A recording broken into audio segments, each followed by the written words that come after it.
I tell you, today we come to have a good time. Amen. You can have a good time in the Lord, can't you? Amen.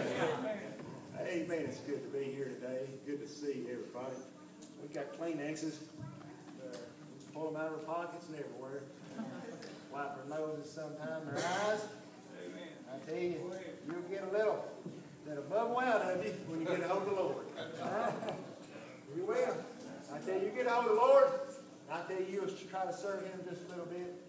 I tell you what, it comes up and out. It comes up and out. He'll make you feel so good. Amen. It's good to be here today. Yeah. Let me tell you what He did for me.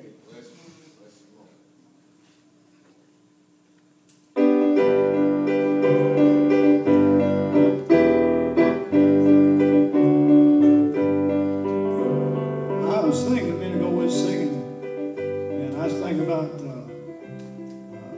what the song Wendell sung. I went back to the spot right over here where I got saved. And when you go over there to eat today, if you'll come get me, I'll show you right about the spot where I got saved. Yeah. Amen. Things has changed a little bit. My spot never changed. It's right there where I got saved. Go right back to the spot where I got saved. Been the most precious thing that ever happens when I got saved. Amen. But David, that was your beginning. Amen. And sure as there's a beginning, there is an end. It's ultimately there's an end. Everything has a beginning and an end. And you got to have a beginning. You got to accept Christ before you can have the ending of heaven.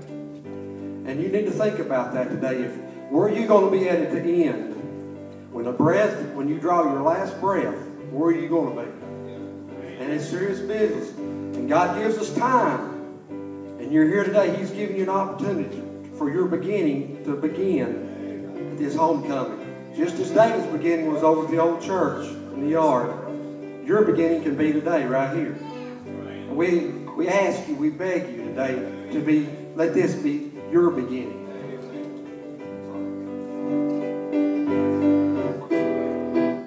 Between John and Duran, they preach all the time. I don't get to preach much anymore.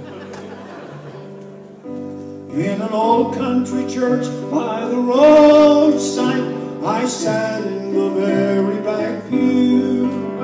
The deacon, he prayed for the Spirit to fall. They sang, though the numbers were few. The preacher then opened his Bible. From John chapter 19 he read. He turned to the wall where hung an old cross. Tears in his eyes, he then said, let me tell you what He did for me. Let me tell you where I would still be. Were it not for that cross, I would surely be lost. Let me tell you what He did for me. He left that fair city of angels to carry the burden of man.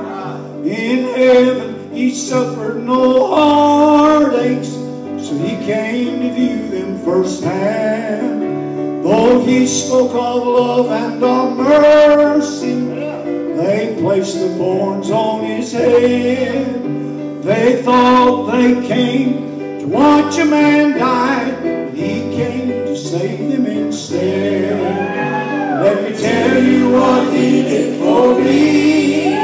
Let me tell you where I would still be. Were it not for that cross, I would surely be lost. Let me tell you what He did for me. Let me tell you what He did for me. Let me tell you where I would still be. Were it not for that cross, I would surely be lost. Let me tell you what He did for me. Were it not for that cross, I would surely be lost.